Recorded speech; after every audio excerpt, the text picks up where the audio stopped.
Welcome, fellow horror hounds, and welcome to the latest episode of Talk and Stalk, your unholy home for horror. I'm your host, as always, Barry, and today's podcast is going to be devoted to a slasher movie that I feel is criminally overlooked and somewhat underrated, and that is Curtains. Now, Curtains was released in '83. And, as I've said on many podcasts before, it was really within this whole time period from like 1978 going into the mid-80s, slasher films were churned out left, right and centre. It was very much kind of the golden age of this subgenre of horror. And Curtains is one that just kind of went by unnoticed. I'll admit I was very late in seeing this film. I actually watched this film for the very first time probably about 5 or 6 years ago. I'd heard of it, I just never actually got round to watching it, and I really like this. I think this is actually a pretty good slasher movie. Now, admittedly, when this film was released, it was a commercial failure. It was a commercial failure, and it really didn't go down well with critics either. But it certainly has amassed a bit of a cult following. I think among die-hard slasher movie fans out there, Curtains is generally quite a well-received slasher film now. And as I say, it does have a fan base, but it's just not a slasher movie that really gets talked about much. Now, this movie actually started production in 1980 and wasn't released until '83. This film had a huge troubled production. I believe there were multiple rewrites and reshoots that went on for nearly 3 years. So I'm actually quite impressed that, despite all these problems, the movie actually ended up being as good as it was. Because as I said, this film just had so many production problems. It actually got to the point where the car crew members had to actually come back sometime later, a few years later, new crew members, just to try and complete this film, to actually finish this project. And I believe the director himself actually distanced himself from the film. His name is Richard Kuypka. I do apologise if I'm pronouncing that incorrectly. But he actually distances himself from the film and actually didn't even put his name on the credits.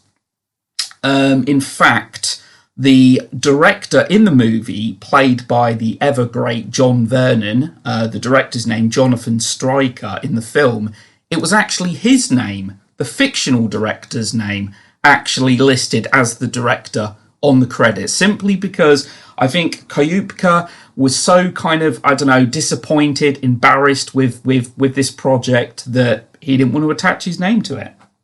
Now, I actually like the premise of this film, actually. I think the premise of this film kind of makes this movie stand out. Now, I know what they really went for with this movie was kind of a more adult-orientated slasher movie. Not teens at a summer camp or anything like that. Everyone in this film, to me, seems perfectly believable in the roles. As I say, I like the idea of this movie. I like the concept of it. 6 actresses all vying for one film role.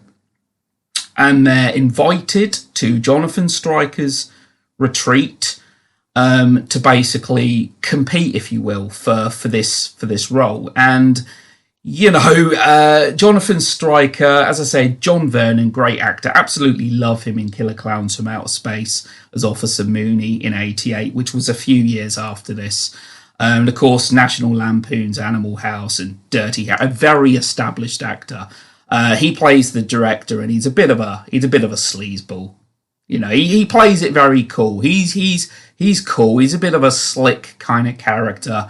And obviously some of these women are willing to sleep with him. He's renowned for it. They'll sleep with him to get the film role. And, there's actually a scene in the movie that, they say, what would you do? And one woman's like, I'd kill for this role. And the other one's like, well, I'd fuck for it. And I actually like what Lynn Griffin says. Lynn Griffin actually says, well, I'd tell a few jokes, do a song and a dance. Hell, I'd even, put my mum up for slavery. So all of these women want this one film role. And of course, they start being bumped off one by one. The movie's emphasis is definitely on suspense. This isn't a movie that's overly gory or anything like that. But I think it does a pretty good job of generating suspense. Now, I've heard some criticism that this film takes way too long way too long in getting going. I disagree. I actually like the build up to this movie. As I say, I think it's quite an interesting concept. Samantha Eggar, British actress, again, a very established actress, actually plays the woman that's desperate for this role. And she actually, because the film that everyone's competing for here, the role is Audra. And to basically kind of research the character and so forth, if you will, she actually goes kind of undercover in a mental institution, actually has herself committed. And basically, the scenes of the mental institution as well, the whole kind of build-up, seeing the deterioration of this woman. And of course, Jonathan Stryker, this film is still going ahead. And Samantha Eggar actually gets out of the institute. Now, the movie would heavily imply that she's crazy, that she's probably going to be the killer. The movie certainly implies that. There's a scene in this film, a really notable scene that I really like, in which they're all sat round. And now I'm going to quickly get on to one of the highlights for this film, okay? It's the mask. The mask in this film is creepy. It's an old hag mask, and it's definitely, without a doubt, in my opinion, one of the creepiest masks that we've ever actually seen in a slasher movie.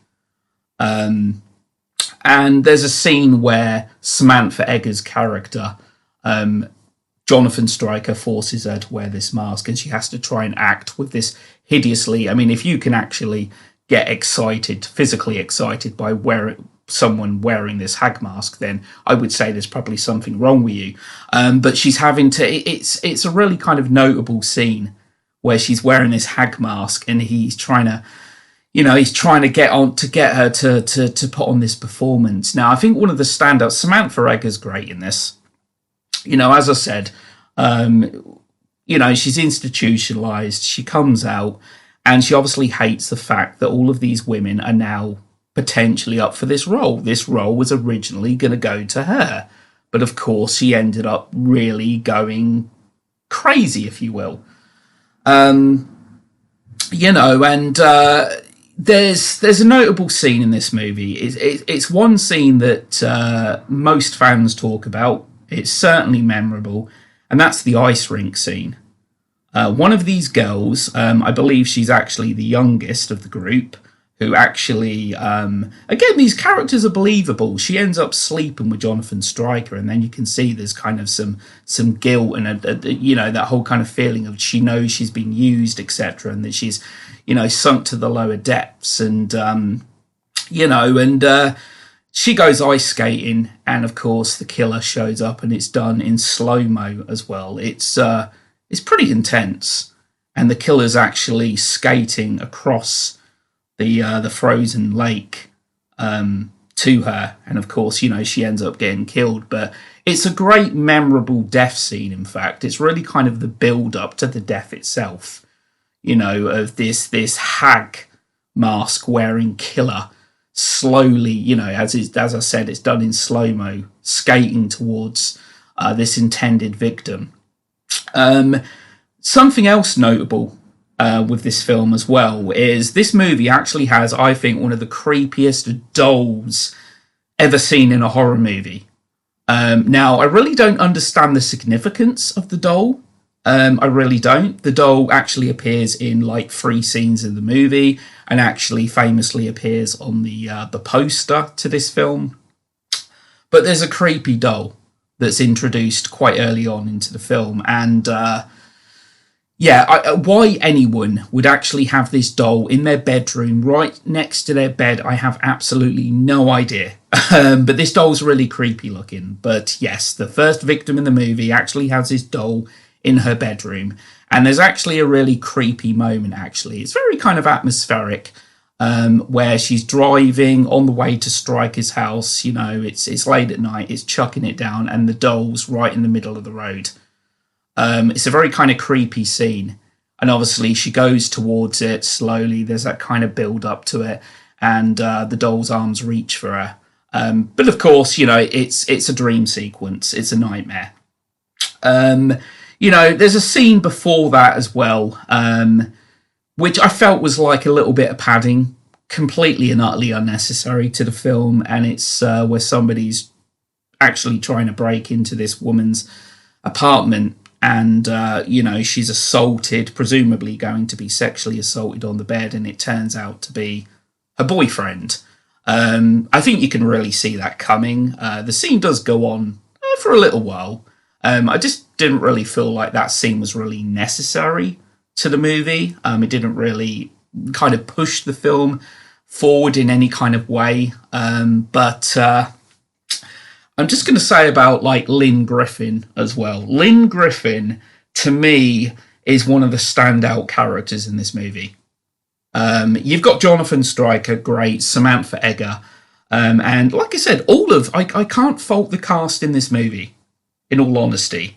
Okay, these women probably don't have a huge amount to do, but all of them are believable to me. And I do like the sense of isolation. I do like the location to this film, that very kind of claustrophobic aspect to it as well.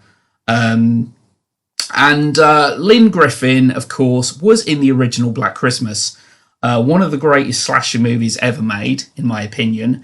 And she was actually the killer's very first victim in that film. So she only had a small little role.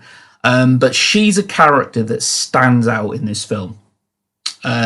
She really does. She's a comedian, and she just has a lot of funny lines. But she has that kind of social awkwardness to her.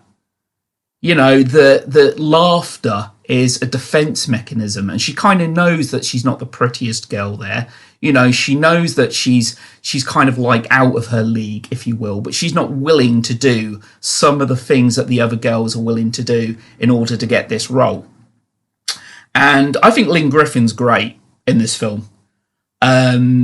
She's genuinely funny. You know, she's a bit kind of out there. I just love her character. There's a real kind of warmth to her as well. And the thing is, spoiler alert, obviously, it turns out she's the killer. As I said, you know, the movie heavily implies that Samantha Eggar may very well be the killer. The fact that she was institutionalized and she's got out and she's probably not fully cured.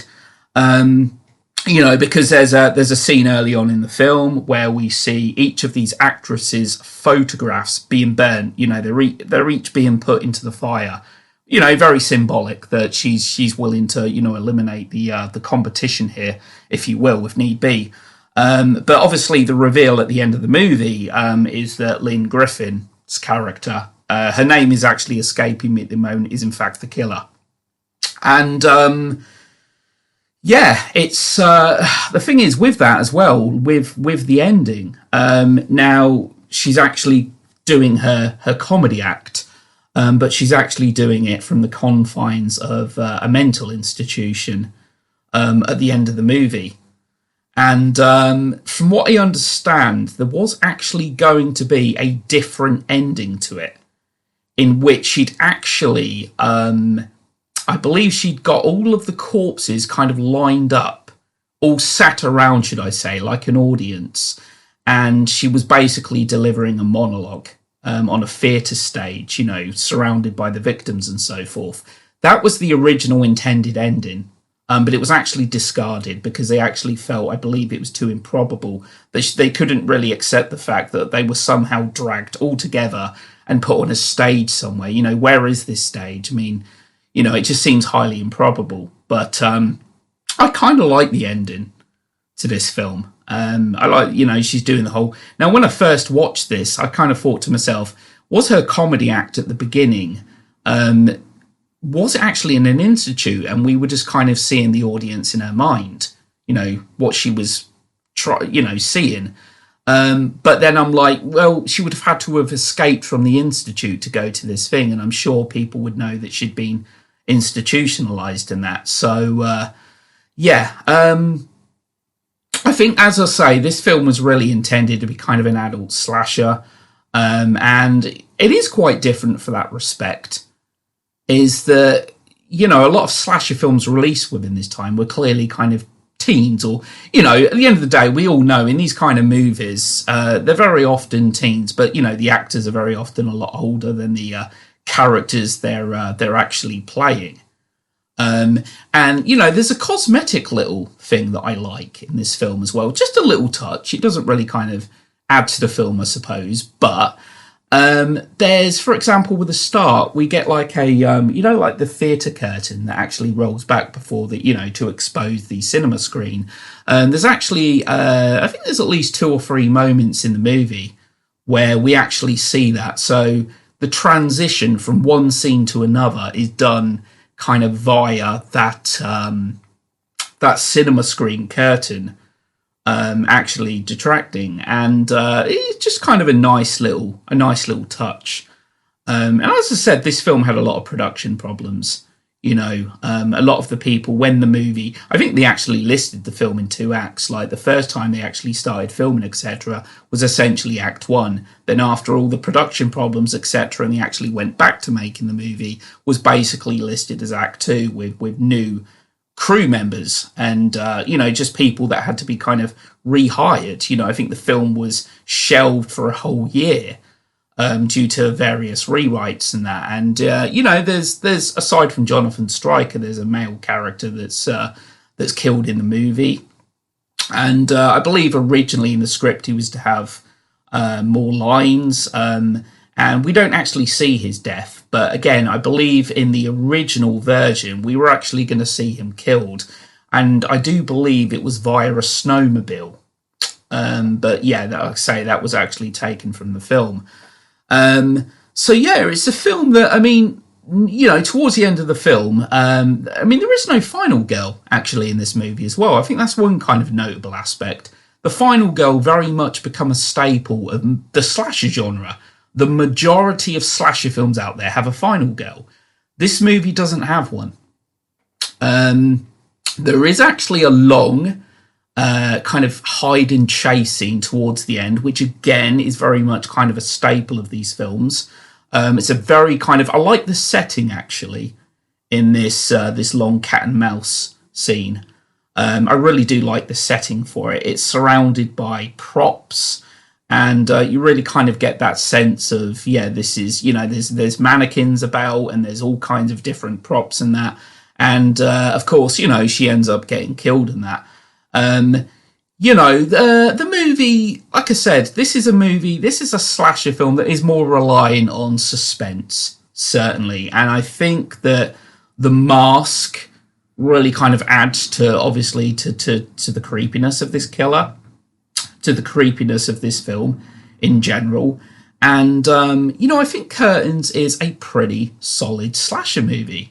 I don't think it's one of the best slasher films of all time, but I do definitely, without a doubt, think it's a slasher movie that's worthy of more attention. As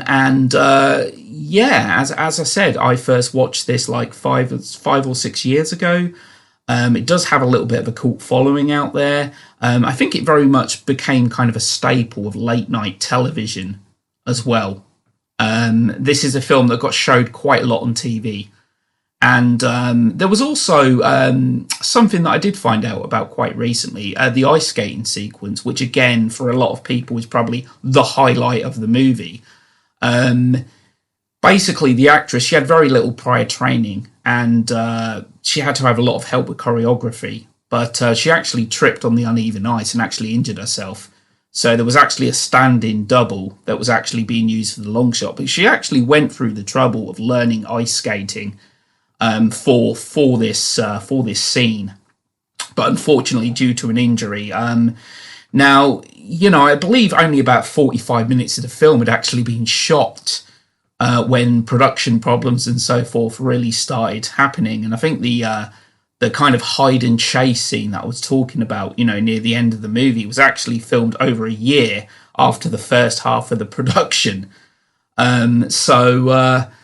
Yeah, I think there was a lot of clashes. I think that the director actually kind of wanted more of a kind of art house thriller, whereas the producer Simpson actually wanted a kind of a more commercial slasher film, if you will. But yeah, Curtains, good slasher movie in my opinion. I'm really hoping it does get a UK Blu-ray release at some point. I do have it on DVD, but the picture is actually quite grainy. It is actually on YouTube at the moment in Blu-ray quality picture.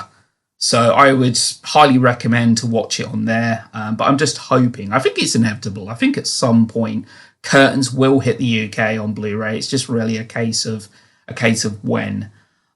So yeah, that's pretty much all I really wanted to talk about regarding the film. As I said before, I know there's a lot of criticism over the kind of the slow-paced nature of the film. The film takes a little while for the murders and whatnot to start happening, but as I said, I quite like the build-up to this movie. I like the fact that it's a little different from a lot of other slasher films in the sense of we actually kind of get this introduction to Samantha Eggar's character and see what she goes through in this institute, and how it essentially, deteriorates her. Anyway, that's it for today. And thanks a lot to everyone that listened. If you've liked what you've heard, please feel free to subscribe to my YouTube channel, Talk and Stalk. And I'll be back again soon.